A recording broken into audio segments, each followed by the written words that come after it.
వినియోగించకూడదు, కిందకి పిండేసేయాలంతే. అది మళ్ళీ వాడుకుందామండి అని అనుకోకూడదు.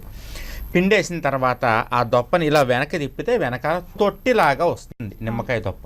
ఇప్పుడు 2 వేశారు కదా, ఇందులో ఒక కుంభవత్తి అంటే మామూలుగా మనం వేసే పొడుగు వత్తి కాకుండా కింద గుండ్రంగా ఉండి కింద కుచ్చి ఉండి పైన వత్తి ఉంటుంది, కుంభవత్తి అంటారు.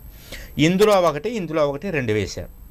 వేసిన తర్వాత ఇందులో ఆవు నెయ్యి వేశారు, ఇందులో ఆవు నెయ్యి వేశారు, లేదా ఇందులో నువ్వుల నూనె వేశారు, ఇందులో నువ్వుల నూనె వేశారు, లేదా ఇందులో కొబ్బరి నూనె వేశారు, ఇందులో కొబ్బరి నూనె వేశారు. అక్కడికి 2 దీపాలు. వాటిని మధ్యాహ్న సమయంలో రాహుకాల సమయంలో దీపారాధన చెయ్యాలి అని పెద్దలు చెప్తూ ఉన్నారు. రాహుకాల దీపం దేనికయ్యా అంటే దుర్గా అనుగ్రహము కోసము, ప్రత్యేకించి రాహు వల్ల వచ్చేటటువంటి ఇబ్బందులు ఏమైనా ఉంటే, సర్పదోషాలు లాంటివి ఏమైనా ఉంటే అవన్నీ కూడా తగ్గడానికి, గ్రహ దోషాలు తగ్గడానికి, అనారోగ్య సమస్యలు తగ్గడానికి మనం రాహుకాల దీపాన్ని వెలిగిస్తాం. ఈ దీపాలను ఎక్కడ వెలిగించవచ్చు అంటే ప్రత్యేకించి